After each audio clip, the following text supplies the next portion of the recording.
Good evening, ladies and gentlemen. My name is G. Cole, and welcome to Homegrown, where we share with you some good music while talking to some great people.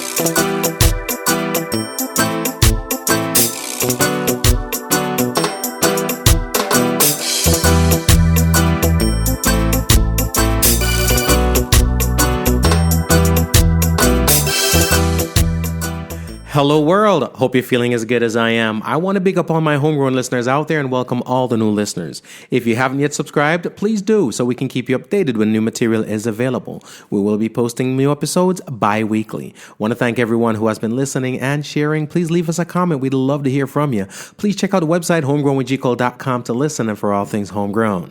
The podcast is available on iTunes, Spotify, TuneIn, Stitcher, Google Play, iHeartRadio, Radio.com, YouTube, wherever you listen to your podcast. We are there. We're also very interactive. Please follow us on Instagram, Facebook, and Twitter at MyGCole. The video of this interview is also available on YouTube. Please subscribe to our YouTube channel. This is episode 133. We're gonna get in. All right. So I was watching a conversation from some popular podcasters and a podcast I'm dialed into. You know what I mean? So big up on itself to fix. Right. And it's funny. They were talking about something that a friend of mine and I were talking about recently too, which is visa requirements and how people respond to them, right? You know how we are whenever in anything, when we don't get what we want, we start finding all the things in it as to why. However, how the conversation came up pretty much was that there was effective June 6th, right? And I'll let me read something for you. It's a news release that came from the country of Canada via their website. It says, Canada is a destination of choice for people looking to visit, do business, or reunite with family and friends. That's why we're committed to improving our immigration programs and services and making them more efficient and equitable for people around the world. The Honorable Sean Fraser, Minister of Immigration, Refugees, and Citizenship, announced the addition of 13 countries to the ETA program, the Electronic Travel Authorization Program. Travelers from these countries who have either held a Canadian visa in the last 10 years or who currently hold a valid United States non-immigrant visa can now apply for an ETA. Again, that's the Electronic Travel Authorization Program, instead of a visa when traveling to Canada by air. Effective today, which was June 6th is when this came out.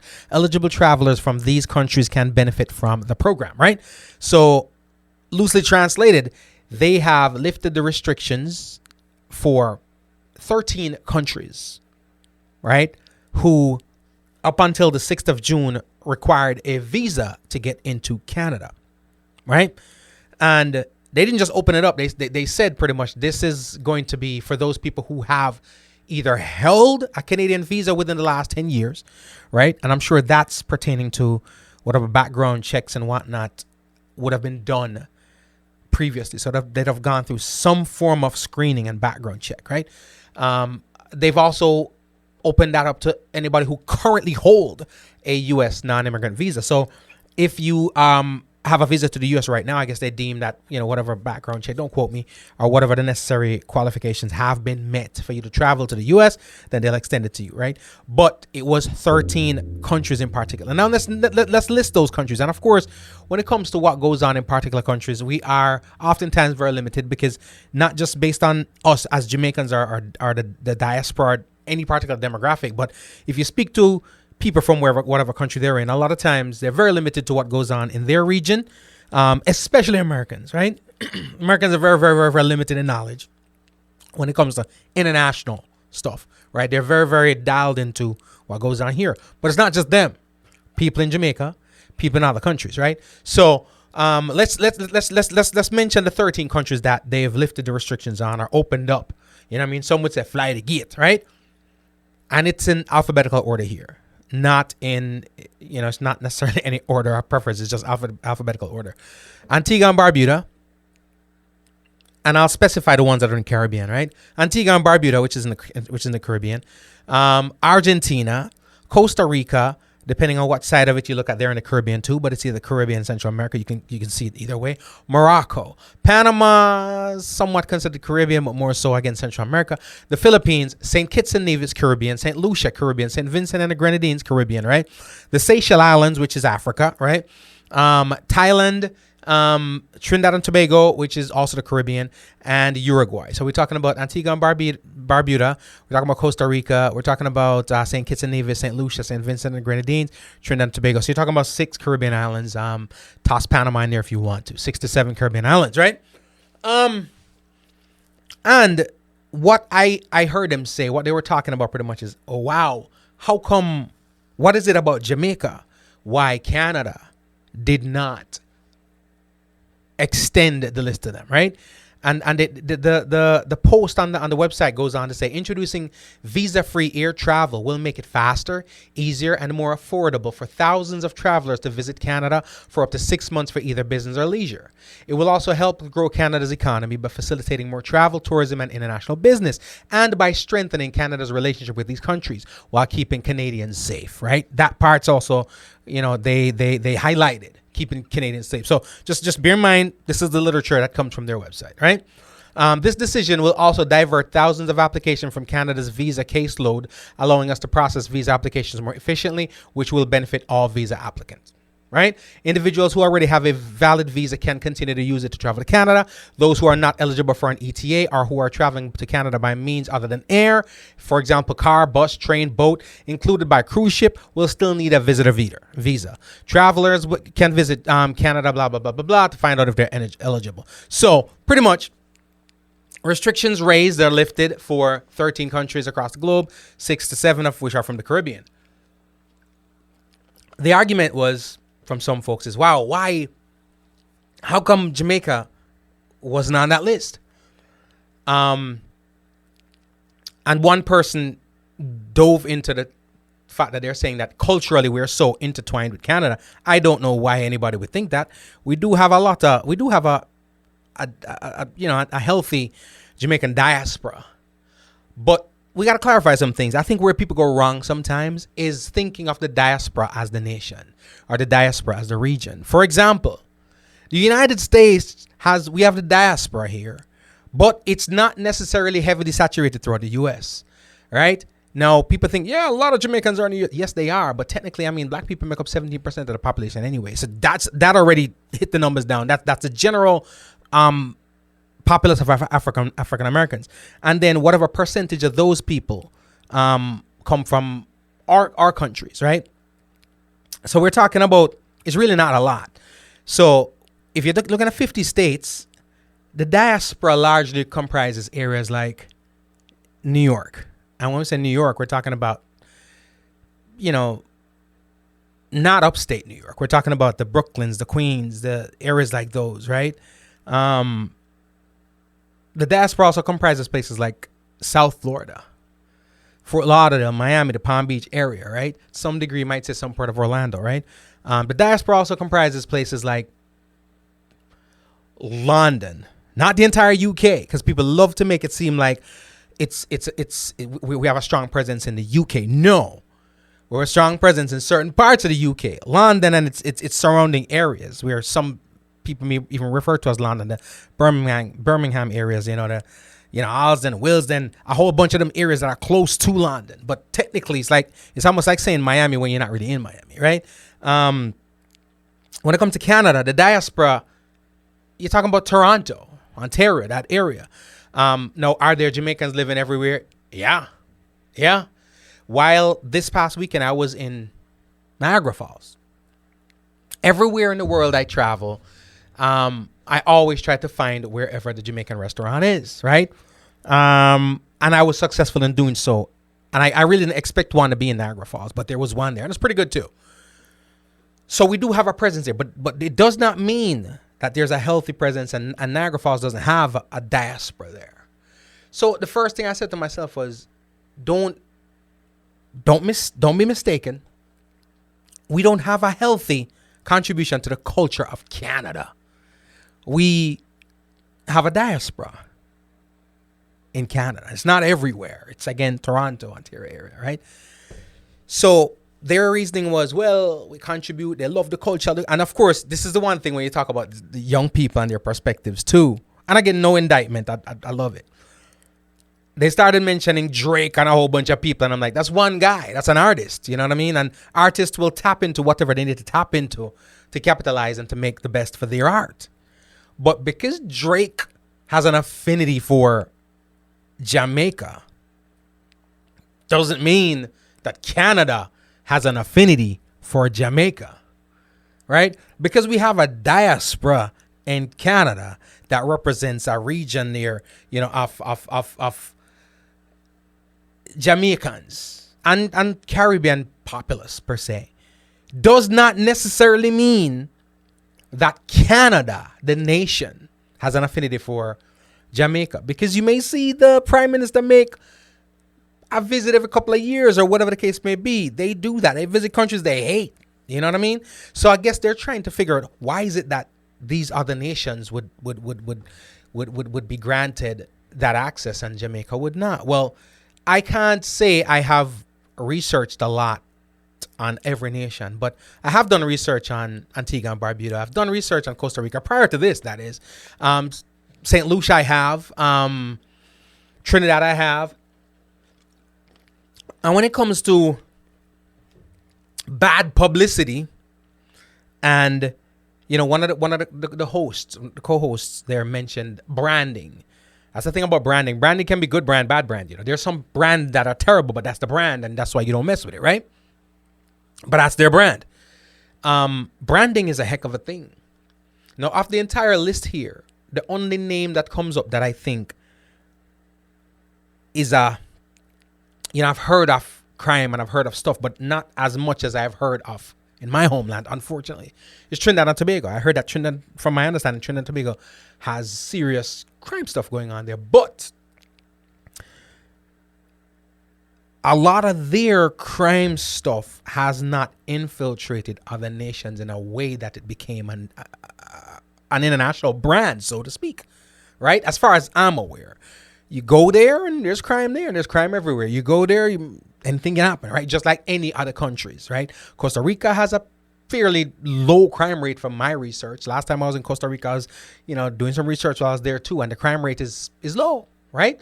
Antigua also. St. Kitts and Nevis and St. Lucia. And bear in mind, a lot of these islands are smaller than Jamaica. They're much smaller, Even though they're all islands in the Caribbean, don't think for a minute they're all the same size. Some of these islands are a fraction the size of Jamaica.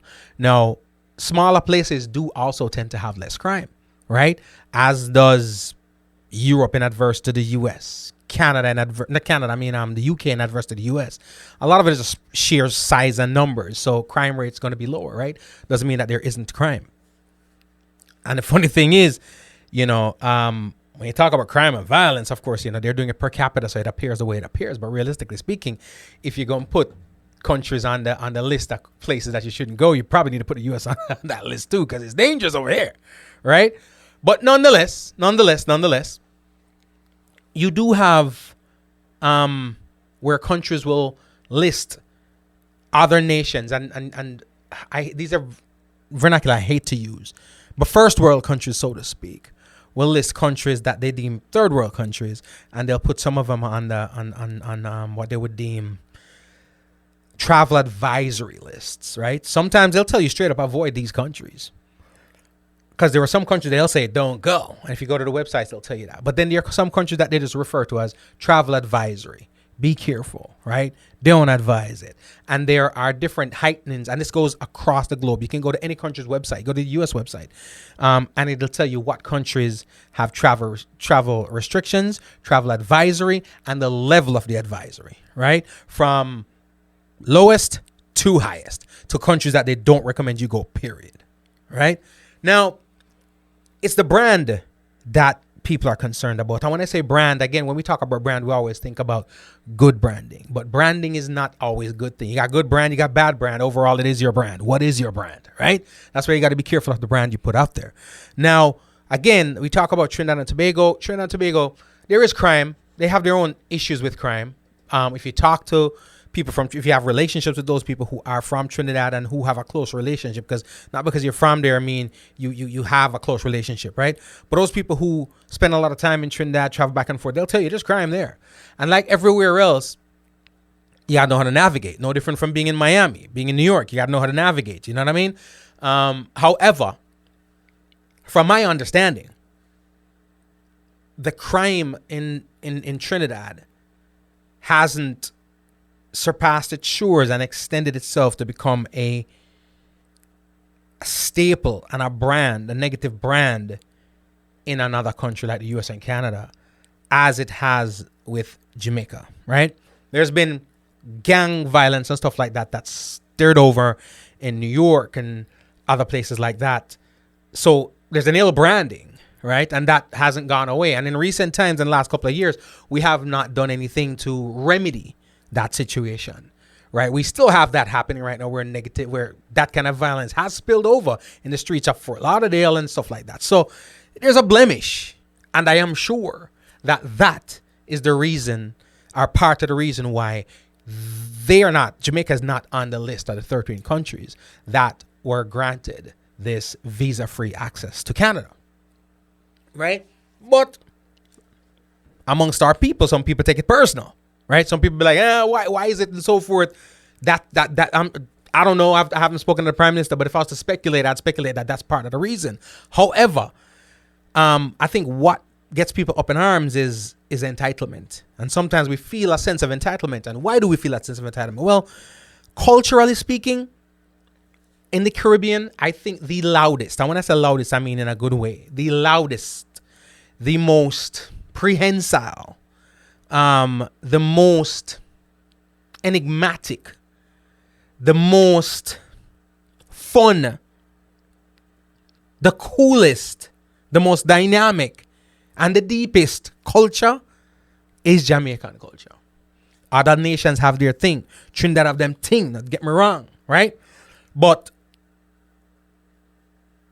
I have never gone to somewhere in the world, a country in the world, and not see the effect and the affect of Jamaican culture. In any country, if it's either a Bob Marley t-shirt, a knockoff jerk chicken, something's going on. But there is representation.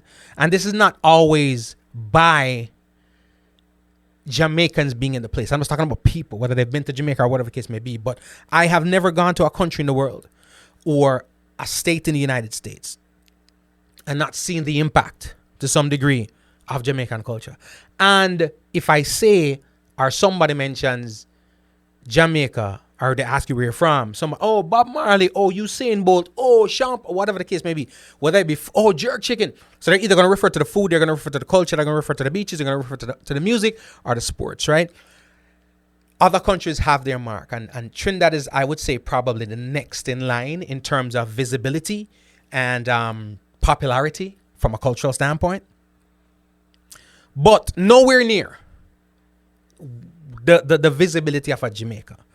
But again, when it comes to visibility, everything shows the good, the bad, and the ugly, right? So that being said, the two brands and other brands too, Barbados, you have Rihanna, and she's definitely vocal about her ethnicity and, her national pride, which is great. So people are paying attention, eyes are opening, and they're looking in that direction. But again, over the years, Jamaica has made that indelible mark. But the thing is, branding, you can have branding that's good and you can have branding that's bad, right? And some of that continues and carries on to date, right? So for that reason, that could possibly be a reason why Canada said what they said and did what they did. But again, when we get upset about it, it's because of our entitlement. As I listen to the conversation, I realize our entitlement. We feel, because an artist or a certain section of society gravitates to you or gravitates to your culture means the nation does. No. Don't think for a minute that everybody in the United States is probably where the biggest diaspora is going to be found, because you can find it you can probably find it in Boston. Boston, Florida, of course, New York. Where else would you find a diaspora? Georgia, Atlanta, Georgia, Connecticut, right? Connecticut also. They're different places, but again, we're talking about 50 states. There ain't no diaspora in Wyoming, Ohio, Vermont, Rhode Island, right? North Dakota, South Dakota, Alaska. Are there Jamaicans living there? Absolutely. Because I know Jamaicans living all in places, right? Wisconsin, all in places. No diaspora not there. So realistically speaking, because we have an impact and an influence on a certain part of the nation, of the culture, don't think for a minute that it's a big it's not. It's not. So don't think that we have infiltrated and impact the culture of the entire nation. No. Right?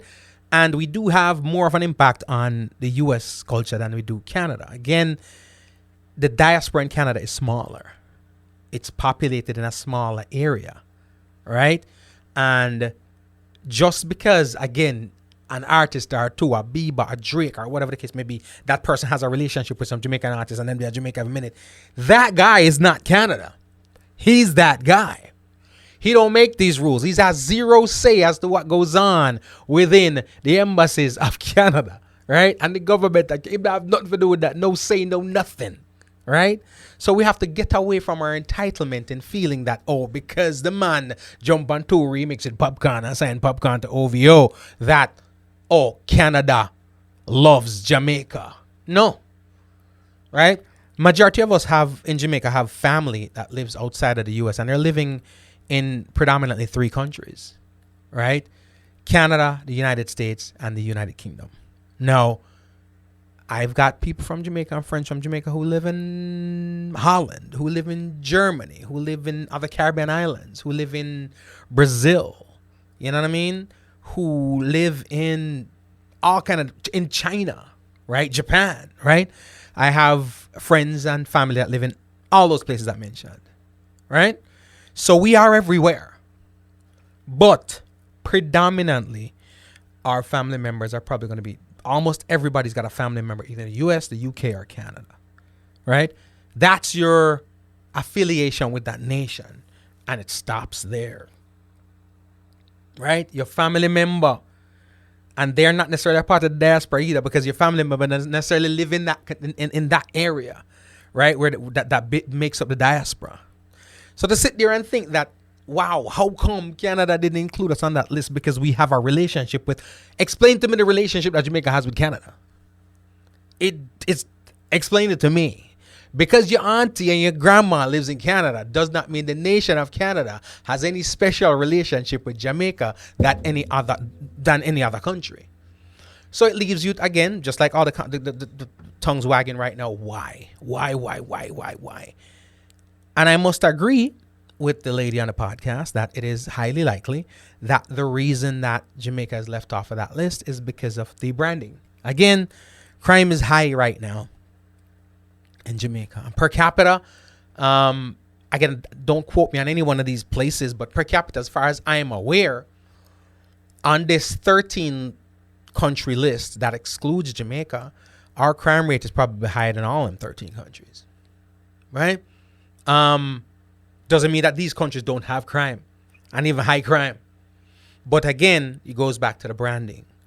If you sit back and talk to many people in law enforcement and government here about crime or whatever the case may be, they could probably mention, oh, back in the 80s, back in the 70s, this group, this gang, or whatever the case may be, had set up a stronghold here and it was a thing. You can see the documentaries, you know what I mean? And it goes the same for the UK and some small faction of Canada, because anything that goes on here will, seep its way through, but more so here in the US. And that brand hasn't gone away. That stigma hasn't gone away. So again, if we're all speculating, I'd speculate and I'd be confident in my speculation that probably had a reason on the part to play into why they were not on the 13 countries that effective June 6 had the visa restrictions removed for them to be able to travel to Canada, right? Again, the islands that from the Caribbean were Antigua and Barbuda, they're allowed to go. Antigua and Barbuda, Costa Rica, St. Kitts and Nevis, St. Lucia, St. Vincent and the Grenadines, right? Trinidad and Tobago. And of course, there are other countries, Argentina, Morocco, Panama, the Philippines, the Seychelles Islands, Thailand, and Uruguay, right? So that's what Canada did. But again, the conversation has come up to say, man, damn, I cannot believe that Jamaica is not on the list. I am not shocked. I'm not surprised. It's sad. It's bad. I don't think it's going to change. I don't think anybody's in the office saying, well, damn, we done messed up. We upset the Jamaicans. I don't think they are. I don't think they're going to change it. And until there's a change in the nation, we're not going to see change in how we're viewed. Right? We won't see change in perception until we change our reality. We've got to change the reality at home for the world to have a better perception of who we are, right? People perceive what you put out as your reality and they amplify their perception, right? So if you're really this bad, when they're looking in from the outside because everybody's afraid, it seems this bad, right? So until then this is what is to be expected. And to be honest with you, I can see this becoming something for other countries too, right? Because, remember, wherever in the world and you are, in the country you are, especially in countries like the United States where there are many, many media outlets and every city's got their news channels and every county and this and that and that and that. Unless you're watching the CNNs and the Foxes that cover everything nationally, for the most part, you're seeing stuff that's relegated to your area, right? So you're focused on that. But when you look at the major news outlets, they are showing you stuff across the world. And if you read the news outlets, and you'll see that. But right now, our news outlet is our phones. And most of the information is readily at the fingertips. So when something goes on, it's blasted out. And people are, especially if you're on their radar, right? So it's not like before where, people weren't aware of certain things because they just weren't paying attention to, to the news outlet, international news like that. You know what I mean? Some people sit down at home and watch BBC and whatnot. But not everybody do that. You know what I'm saying? Not everybody does that at all. So, but now we got our phones. And everything's at our fingertips and everything come up, early meds large up, and you see it right away. So for that reason, sometimes it seems that things are more prevalent now when the truth is it's just more visible now, right? Instead of just having news outlets, every human being with a phone has become a news outlet, right? Majority of those videos and stuff that you see on your news outlet was sent to them by somebody from a phone, right? News outlets aren't able to get people in spots that quickly. So they have, and you'll see it on their banners rolling at the bottom of the screen. If you got news, send it to this. So everybody, finds something and puts it on the internet. It gets pulled down and everything funnels and it's at your fingertips right then and right there. So branding is important. You have to be careful of your brand. And again, I don't foresee this getting any better in terms of Canada is not going to add number 14 onto this list and make it Jamaica because they feel like they've wronged us. It ain't going to happen. All right. And I do also foresee other nations doing it too. It's sad. And it hurts for people like myself and other people who are patriotic because we love our nation. We're proud of our nation. But for those people who want to be real and honest and just call it for what it is, you know why. Right. And it's a beautiful country, with beautiful resources and beautiful people. But as with everything else, the wrong is not normally loud. The bad is normally loud. The evil is normally loud. And the good stuff can be quiet. You know what the good stuff is and where it's at. But, it's no different from music and stuff like that, The good, positive music just comes through and it's background music. And if you hear it, whatever the case may be. But the negative stuff, loud in your speakers, in your ears. Right? In the box, everybody's on it. You know what I mean? That's why we see some of good reggae artists fire, but no, we're good reggae artists, right? This side, all of a sudden, I'm a dancehall artist. How many of our reggae, I had this conversation today, how many of our what we call good reggae artists now appear to be dancehall artists? Everything that drop now is a dancehall vibe. Their whole energy, them swag, everything you see on social media now is dancehall. Why? Because dancehall is louder, right? Reggae fans aren't necessarily light us up and creating a remonstrance when things happen, but the dancehall fans will. And they're on Instagram doing their thing, whatever the case may be. And our reggae artists and other artists crave that too. So we see what we call it good artists, right? We're good reggae artists. All of a sudden, they dancehall artists, right? Ingrid says, look at the countries in the Jamaicans in all these countries. What are their contributions to these adoptive nations? Well, I mean, look at the Jamaicans in all these countries. What are their contributions to all the adoptive nations? I feel you on that one. But again, we're talking about branding here. Remember, there's good things, there's bad things, right? If something good, if it's said, psychologists say, if you do something good, you got to do it 17 times for somebody to speak about it. If you do something bad, one time for somebody to speak on it. Again, we talk about our branding, right? We talk about, well, we're going to Camille Brooklyn in the building. We're talking about branding.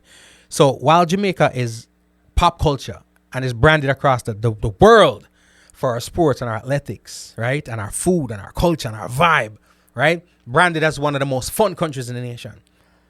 Face reality. It's also branded with some negative stuff.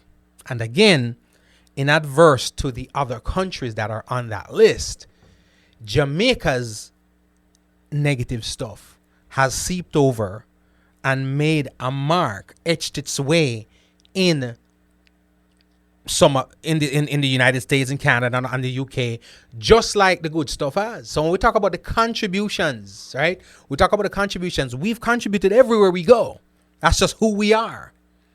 But it is erroneous to think that we are highly regarded by the nations. We are highly regarded by our people, our own people. All the time we are singing, we want to praise, isn't it? And those people who are around us that appreciate it, right? But don't get it twisted. Because you do some stuff and so forth don't mean the country regards you. Again, the people we're talking about because of Drake and his relationship with Popcorn and because of, that's what they're saying. That's the first thing came out of their mouth. What do you mean? Listen to all the youth them love reggae and dancehall culture and Jamaican culture. We're talking about a small amount of people. This is the diaspora. Get a map out and pull up the entire country of Canada. Even pull up the entire country of the United States. Highlight the diaspora, right? It's a lot of people, yes, but it's an insignificant amount when you think about the whole populace of the entire regions. So to think that we've affected the nation, how we want to feel like we affect the nation, we've got to be we got to be conscious. And here's the deal: if we are going to say, yeah, man, we affect the nation so much, we little but we tell our brand, our image, our everything is that potent that yes, it has that effect. Then we have to also face the reality.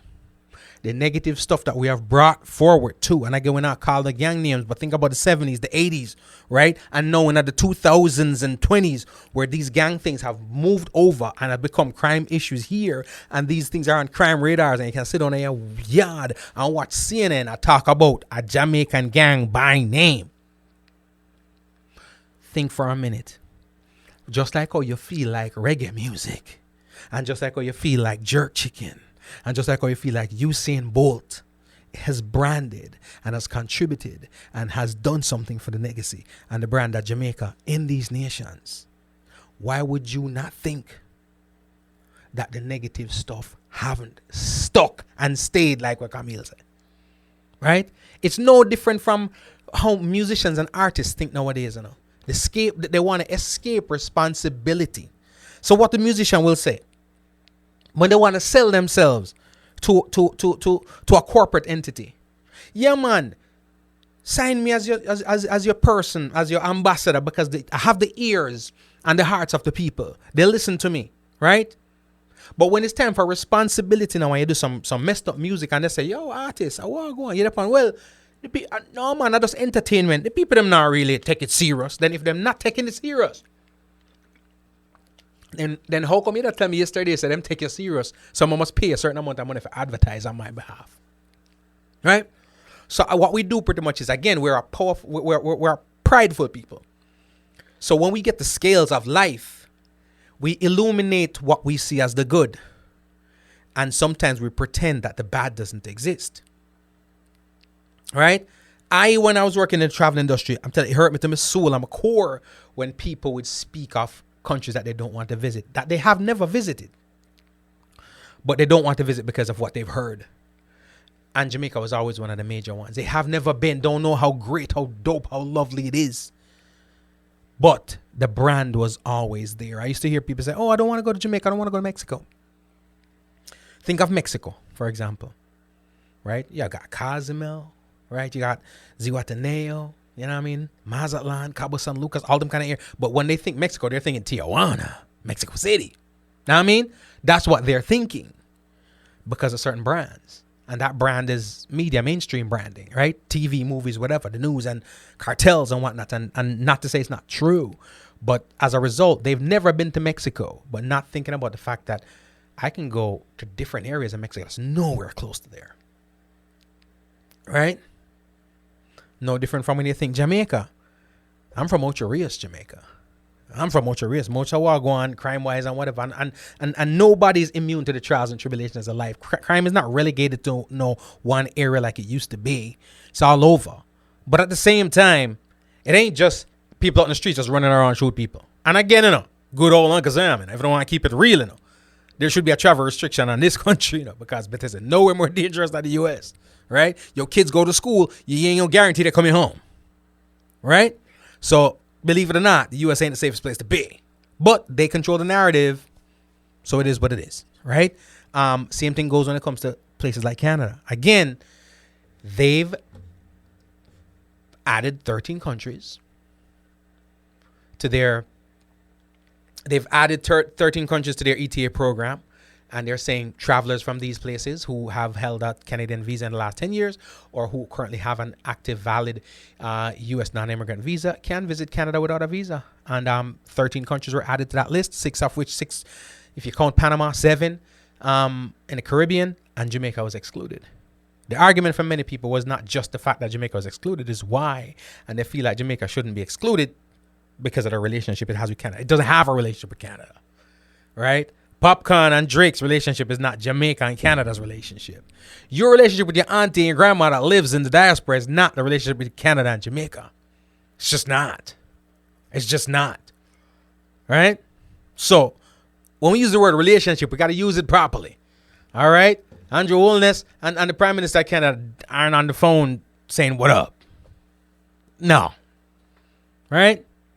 So again, we have to think about it because it's going to get worse. Again, there are other countries that... Here's the thing with countries out there, especially the major players. Whatever they do tends to roll on to the other countries. No different from the airlines, right? When one airline sends me a charge for luggage, give 2 months, everybody will start doing it. Right? Right? Everybody follows suit. And they have their global meetings and whatever, however often and whatever the case may be. So you must think, and again, a lot of people don't just use their stats. For example, Canada, you see they included the United States in as if you have a U.S. visa active right now. So what they're saying pretty much is the U.S. has vetted you. If the United States vetted you and deemed you eligible to travel to their country, then guess what? You can come to ours too.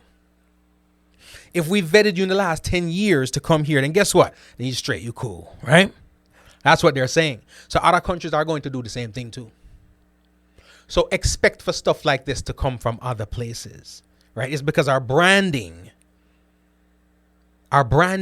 is our brand. A lot of people look at them like, yeah, man, we are talking about, man, people love the food, everybody, da, da, da, da, da. Yeah, but people are scared, right? People are scared. And then the other thing they say, well, Trinidad has crime. Yeah, that is true. And I think it is a heavy crime rate too. But from my understanding, their brand, their criminal brand, their crime brand has not infiltrated the U.S. and Canadian soil and the UK soil and made a mark and set up shop and is still alive and well as has ours. So we can't just sit up and tell people so we are upset with them for doing what they do when we are giving them reasons to do what they do, right? You can't get offended because somebody puts 3 locks on their doors when they live in an area where people are breaking into houses. Then you be like, then why you putting I'm offended. Why you put all these locks on the doors? Because people are breaking into these houses, man. Why you're in a college dorm, right? And you have your stuff locked up in a safe or a locker in your room. Why you lock up your things? So you're offended. Why you lock up? Because my G, because you done broke in here and stole my stuff before. That's why I got the lock on the locker, right? In my room and the lock on my room door in the apartment that we share. Even though we're colleagues and we laugh and talk and we party together and we go to class together, but you be stealing my stuff. You got sticky fingers, so I had to get a locker with a lock on it and put some more locks on my door and put it in here. So how dare you get offended for me protecting myself from you when you've done stuff to me that require me to protect myself from you? But we refuse a lot of times to take responsibility. No onus. You know what I'm saying? It's never us. It's always you. You know what I mean? It's always you. It's never us. And again, it's an issue. It's an issue. Large up, everybody. Early meds, large up. Much love, DJ Lance. DJ Lance said most Jamaican outside of Jamaica live in Canada. I think the highest percentage of Jamaicans that live outside of the U.S. outside of Jamaica live in the United States. And if I am not mistaken, because this is years ago that this research was done, the United Kingdom does have a higher populace of Jamaican residents than do Canada. But Canada's coming up too. Large up yourself, George Prophet. But DJ Lance, trust me, it's something we you see, because a lot of times the people who are giving a commentary, the people who are controlling the narrative in Jamaica and stuff like that, when we talk about stuff like this, they might not be victims of the crime the way other people are, right? And they see things through rose-colored glasses, right? But fear is fear. Fear is fair. No different from, we all live in the United States, which they say is the greatest. I've heard people say it's the greatest country on earth and this and that and that. But there's certain neighborhoods that you ain't going. I live in South Florida. There's certain places I'm not going. Right? I live in suburban South Florida. And there's certain places, but that's not going on a business I go there. Why? Because it's not necessarily a good area. Right? When I'm going to Orlando, there's Disney there, there's Universal Studios, and I got friends and family, and I'm going, and Mickey Mouse lives there, Goofy lives there, and not your Pluto lives there. All that. Right? But there's certain places that I'm not going. And I know where I'm not going. And there's a reason for that. Orlando is not immune from anything. There's spots and places and whatever, and crime, and crime travels too. So you're not really safe nowhere. But you're safer some places than others, right? There's nowhere that's immune. But at the same time, there are places that have bad reputations. And if you go there, things will happen. Right? And when it happened, guess what your folks at home going to say? You shouldn't have gone there, man. You knew. Right? You knew. When you're a kid growing up and you want to make your way to the football field and you want to go certain places, you take shortcut, right? But you don't go through the yard with the dog then the way you know so you get bite. Why? Because you ain't trying to get bit. Right? So you walk somewhere else. Shortcut nonetheless, but you walk somewhere else. That's the same thing, man.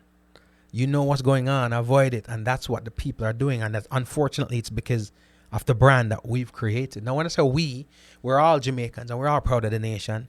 We're not all contributing to the negative branding, but unfortunately, negative branding affects us, especially sentimentally and patriotically. Because a lot of us that complain about it doesn't really affect us, right? I don't need a visa to go to Canada, right? I was in Canada up until this morning. But I'm a Jamaican. So patriotically, right?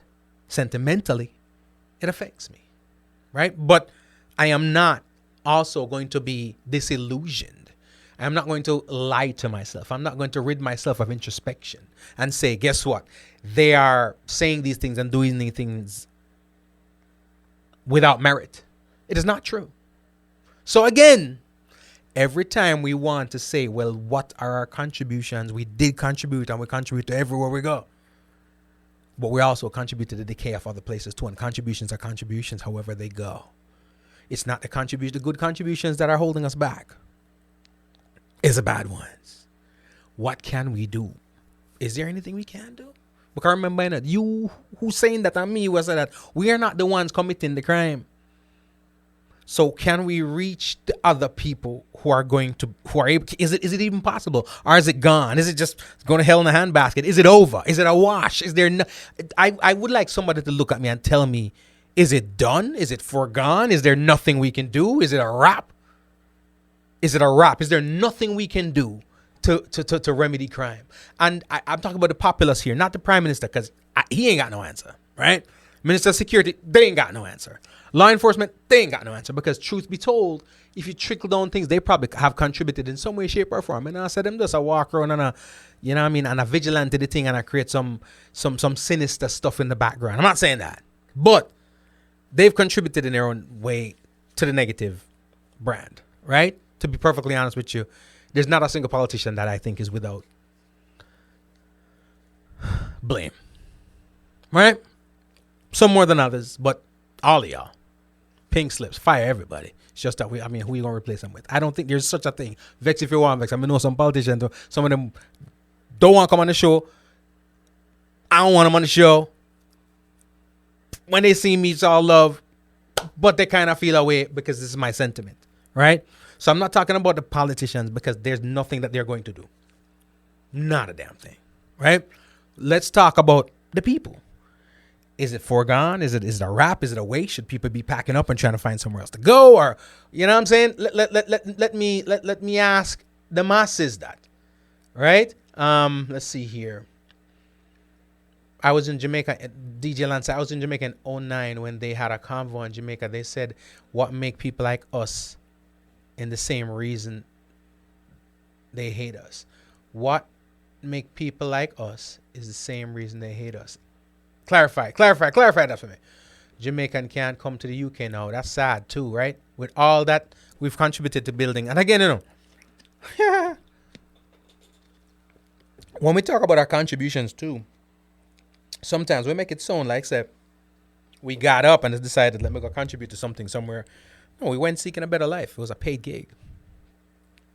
So at the end of the day, you know, when I go to work each day and I do what I do, I don't expect any glory, any celebration. You know why? Because I got a paycheck. I get paid properly to do what I do. So I don't care if you give me recognition. I really don't go to work for that, right? So when you think about it, and they can say this if they so choose. When we say we came somewhere and we contributed and we built a nation, did you? It was a job. You got paid to do it, right? No brownie points. So if the people don't want to give brownie points, I'm not mad. Listen, when I pay somebody to come do something for me, when I get the contractors in to come build the house for me and I pay them, they're charging me heavily. I'm not going around saying, oh, this contractor come here and build my house and sing them songs and praises. No, I'm not. They didn't do it for free, right? So I'm just saying, and I say that to the people who constantly say how much we do and whatnot. It not change nothing. I mean, not change nothing. George Prophet's a positive talk, brother. You see it? It's not done. I don't think so either. But it will take time. Boy, George Prophet, I agree with you 100%. The thing is, a lot of times when we look at the race, I don't look at the end of the race because anything can happen going around the lap, whatever the case may be. I'm looking at the start. And then my question is, are we at the starting blocks? For this reparation, and I'm not talking about financial, reparation comes from the word repair, right? So we're talking about reparation of the fiber of our nation in a positive light, repairing it, right? Do we see step 1 of that, or are we at step 10 of degradation? Right? Are we at step 10 of despair, or are we at step 1 of repair? Which one is it? Because at the end of the day, I always say, you know, better around the corner, but it's almost like every morning we see no better around the corner. Right? DJ Lance said, like how we load them, hate how we load too. True. True. The question is sometimes, do they really like how we load? They don't, right? To be perfectly honest with you, they don't. They like what we have to offer, you know, because we bring something to the table. But don't think for a minute that they necessarily like that it's you. They like the fact that you've got the dope athletes, but they'd rather it be them. They like the fact that you've got the dope food, but they would rather it be them. They like the fact that you got the dope music and the dope culture and the dope fashion and the dope colors and the dope beaches and the dope, you know what I'm saying? But they'd rather it be them. So sometimes there's a misconception when we talk about like. They don't like you. They don't. Never did. And to be perfectly honest with you, I ain't heard them proclaim it either. So, I mean, it is what it is. You know what I mean? It is kind of what it is. DJ Lan said, we need to start again. How? When I hear phrases like we need to start again, it sounds to me like eradication. Right? Right? What up, Joy? How's it going? Gemini, June 7th. Just see all you come here. Let's see on the Gemini. Well, I don't know. Well, I don't know. I got a couple Geminis at home, so I love them, you know. But you know what I'm talking about. Oh, crazy. You know what I mean? But nonetheless, when we talk about what we offer and all them things, eradication's a concept, you know. That's the only. It's almost like, and it sounds sad, but it's kind of like, is that the way? If you can't change people, yo, the one the bad and the one beneath them bad, something about, you know, the only way we can fix some eradication, we just gotta go in and wipe them out, but can't do that either, right? So when we're at a place right about now where you saw on the news the other day, and again, I'm not feeling right about even verbalizing it on platforms, because then it's another check. Let's say they didn't know, they'd be like, oh snap, for real, that too, boom. But we saw with the little 8-year-old girl, right? And of course, what we adopt from America is clinicizing things, right? The U.S. is good at clinicizing ills to suit the PR, right? To suit the optics, right? So when bad people do bad things, if they look a certain way, they can clinicize it and say it's mental illness. If they look a certain way, then they're okay saying it's thugship, you know what I mean? And it's terrorism or whatever the case may be, right? So if it's black and brown people, then they're not a problem, say terrorism, something like that, right? But if it's not, then they'll tell you in a minute that it's mental health, right? And that's going to Jamaica too. I'm not saying mental health is not an issue, because it is indeed an issue, but evil is an issue too. Wickedness is an issue. And sometimes we got to call a spade what a spade is, right? Not every time people do bad things, it's mental health. It's evil and it's just bad, and we have to do. Right? Let me see here. DJ Land said, we have a thing over here. We say if you're too black, you can't make it. And I just alone on DJ Lance. It's everywhere. George Prophet, where did you get this site from, G. Cole? You're so spot on a long time. I don't hear this kind of reasoning. The site it's actually Canada's immigration website. See if I can put the link in here. So hold on. I'm gonna see if I can put the link in here.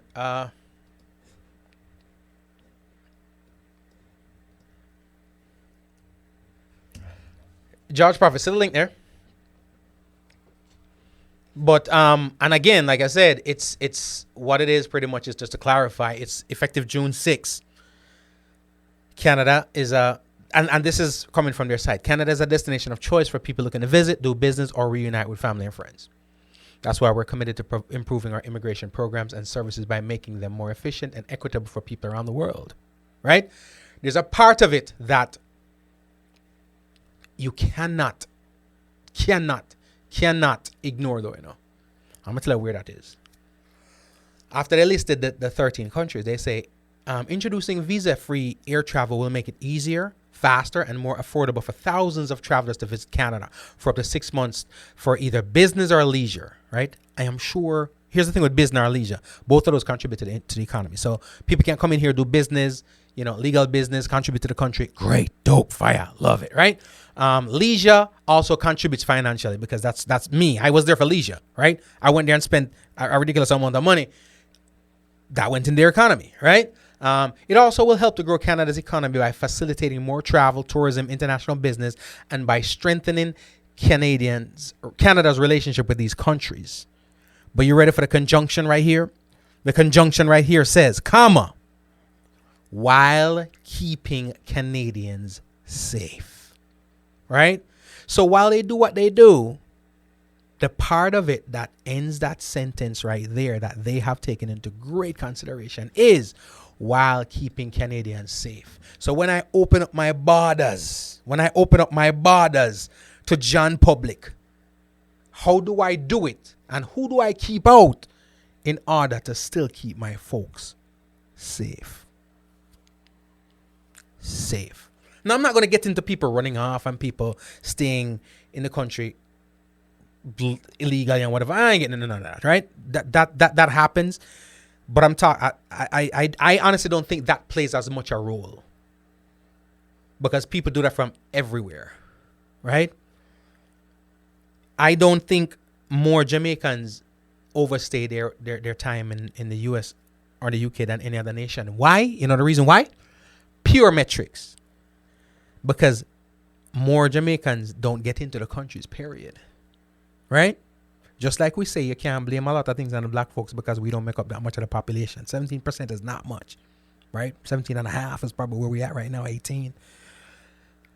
But they're very tight with visas to Jamaicans anyway, to the US and to Canada from the get-go. So you can't say majority of the people that are overstaying their time is from Jamaica when there wasn't majority of the people getting in wasn't Jamaicans from the morning, right? So I don't think that is weird, and I'm mentioning that because that was brought up on the podcast too, right? So I don't think it's that so much as it is the negative branding, the ill branding of certain cultures and gang culture and crime syndicates that have weaved their way into their society. What people are realizing is just like when we talk about the music of our brethren of mine, Wall Street, big up yourself.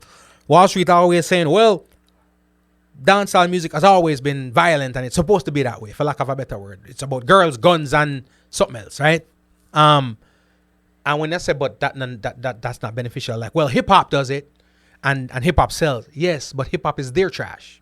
And I don't mean that hip hop is trash music, but I'm just saying, if you look at the negativity, that's their garbage. The negativity that comes from hip hop is their garbage. Why would they want to take on your garbage? That's the mindset of many people, right? That's why some people say, I got a crazy kid at home, I'm going to deal with my bad pitney. But why would I want to take on your bad pitney? That's why people don't want to add up sometimes. You know? Me have a bad pitney in my yard already. Why am I taking on yours? And again, this is all just analogies and whatnot, right? And I'm not saying hip hop is trash. I'm just saying whatever we deem the negative blowback from it, it's theirs. They'll take their blowback and deal with their blowback from their negativity, but why would they take on yours? Right? So we got to look at it from that perspective. Joy says, like any good framer, we have to weed out any good farmer, we have to weed out the weeds to plant fresh roots. How do we weed out these weeds? How do we weed out these weeds? Eradication, it sounds like to me. You know what I mean?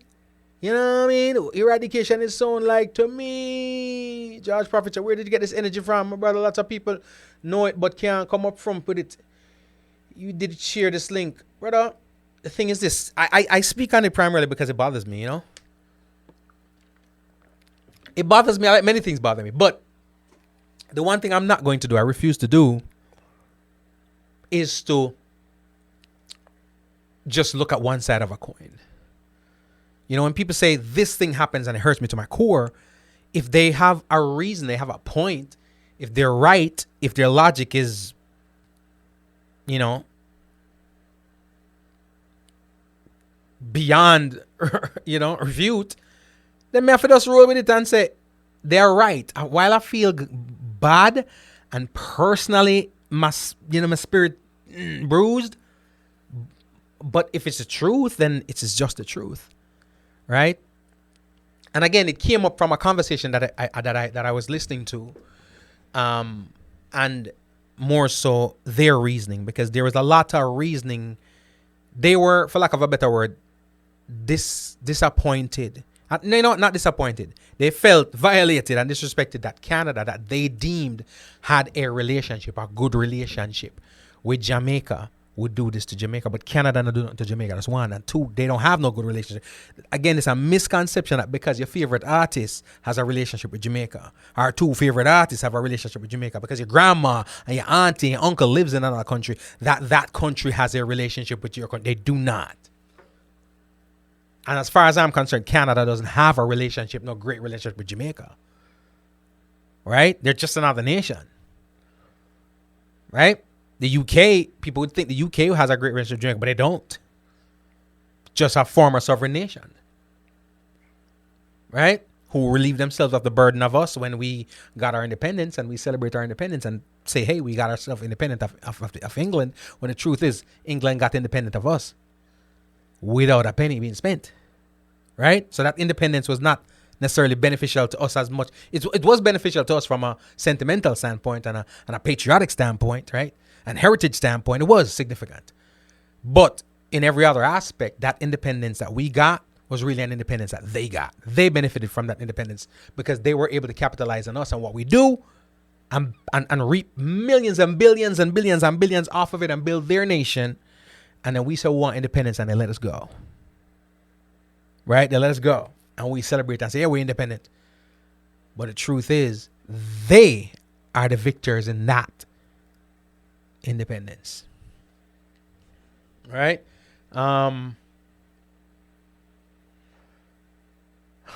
Is it efficient ethnic cleansing? Is it ethnic cleansing? What do you mean? What do you mean, DJ Lance? If what are you asking if it's ethnic cleansing? You mean them keeping people out? I can't say that. The reason why if I understand what you're asking, they're not granting us visas, or let me rephrase that. Them not allowing us to enter their country without visas, is that ethnic cleansing? The reason why I can't go that route and say that it is because Antigua and Barbuda is a predominantly black country too, right? St. Kitts and Nevis, because again, these are Caribbean nations. St. Lucia, St. Vincent and the Grenadines, the Seychelles Islands, which is the Seychelles Islands off the coast of Africa. So their people look a little bit more almost like a mixture with Ethiopians and a white, but of course it's still brown people, right? Trinidad and Tobago, Thailand, Uruguay, and places like Morocco, Panama, they have dark-skinned people too. They do have a black population, but I'm focusing on the Caribbean. So let's go back to Argentina and Barbuda, St. Kitts and Nevis, St. Lucia, St. Vincent and the Grenadines, Trinidad and Tobago. If they just opened up 13, if they just allowed 13 countries in, of which 6, some might say 7, are Caribbean nations, of which those 7 Caribbean nations and 1 African nation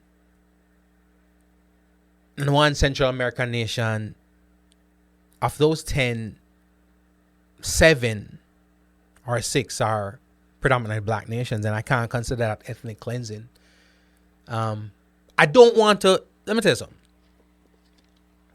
I feel like when we draw that card there, ethnic cleansing, the racial part about it, why I think it disempowers what we do. Because if somebody knows in advance that we're going to chalk it up to racism, then they can do all kind of ill deeds. They can do all kind of ill deeds and get away with it because they know that nobody's going to look at the fact that it's just ill deeds. We're going to chalk it up to racism. And that's the reason why I'm not so keen on people dropping that race card on the table. Right? On top of that too, when we drop the race card on the table, what we do also is we vindicate ourselves from taking responsibility for our contributions to these reactions by other people. Let's take the race card out of it. No. You live in your neighborhood. Your nice, quiet neighborhood where you raise your children from. You raise your children in. You got kids, minors, children 4 years old, 6 years old, 7 years old, 10 years old. You know what I mean? Kindergarten, elementary school, middle school kids. You got them, right?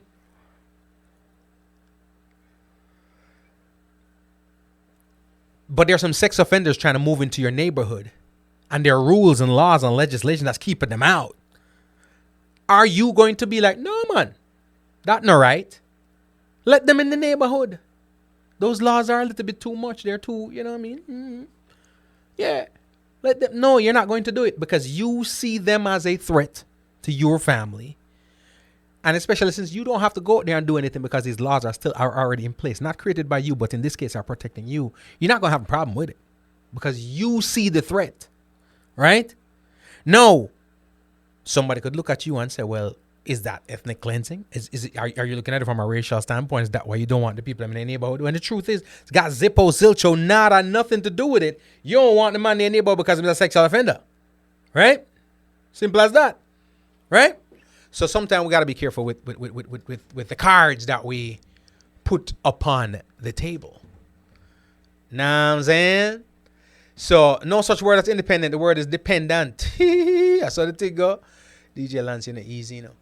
But again, I can't. You see, if there was no logic, if there was nothing here that we could draw on and say, there's no other reason besides ethnic cleansing and a racial factor, then I'd be like, all right, let's look into it.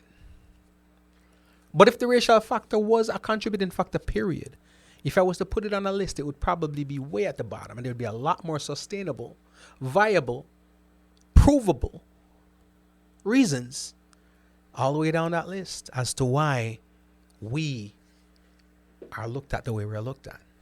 So what we need to do is fix our community, fix our country, fix our politics, fix our crime before we expect people to do it. If you have a family member that is known to steal, right? Is known to steal, known to rape, known to do whatever, but is a family member, and auntie ask your mother if them can stay with you, they can move in and live with you, and your father say hell to the no. Is he wrong? Is he wrong in doing that to protect his family? He's not. He really is not. So again, I just want y'all to look into that. And it's just a convo. I know we titled it Mango Time. It is mango time. I've had my fair share. I hope you have too. It's a great, bountiful mango season. I've been enjoying some mangoes. I want to thank everybody that has allowed me to partake in their mango harvest. Some of them haven't allowed me. I just partook because you know what I mean. So don't try this at home. You know what I mean. But that being said, listen, we're gonna continue this conversation. And I hate this. I don't look forward to conversations with folks like politicians and whatnot. But maybe that's where we need to go with it. Maybe I need to bring somebody on and have a convo with them. Maybe that way I could get out of my head and stop giving you my reasoning, you know, or maybe toss my reasoning on the table and hear theirs, right? But I'm not fond of those kind of conversations. Right? Not loving talking to politicians at all. But maybe that's what I got to do to bring you all a little bit more clarity on this. Again, ladies and gentlemen, it is what's going on right now. I want to thank y'all so much for rocking with me. You know what I mean? Dialing and contributing to the conversation. I thank y'all so much. Remember to subscribe to the podcast, Homegrown with G. Cole. It's available everywhere. iTunes, Spotify, TuneIn, Stitcher, Google Play, iHeartRadio, Radio.com, YouTube, wherever you listen to podcast. We're there. Check it out. Subscribe to the YouTube channel. It's Homegrown with G. Cole. I'll put this up there so you guys can respond to it. Follow me on social media at MyGCole, Instagram, Facebook, and Twitter. And I'll see you again soon. Thursday, I might not be here because my grandmother-in-law, lover, passed away. And this weekend will be you know what I mean? So I might not be here on Thursday. If I'm not, you catch me on radio tomorrow. Right? Tuesday, 2 p.m. As a matter of fact, follow me on social media at MyGCole. I'll post it there. You'll know where I am. I'll probably be continuing this discussion tomorrow because I think it's something necessary, a conversation that need to be had. And there you have it. Thank you so much for tuning in. It has indeed been a pleasure. Remember, the podcast Homegrown G. Cole is available on iTunes, Spotify, TuneIn, Stitcher, Google Play, iHeartRadio, Radio.com, YouTube, wherever you listen to podcast. We're there. Please subscribe to our YouTube channel. Check out homegrownwithgcole.com to see all things homegrown. And remember, this interview is available on YouTube so you can watch live. Be safe, be kind, be good to each other. My name is G. Cole, and this is Homegrown. Nakikinika sa música, Homegrown with G. Cole. Estás escuchando Homegrown con G. Cole. 您现在正在收听的是 Homegrown with G. Cole. You're listening to Homegrown with G. Cole. Remember, all the music played here on the podcast Homegrown with G. Cole is available on iTunes, Spotify, and all your digital retailers. Please support the artist.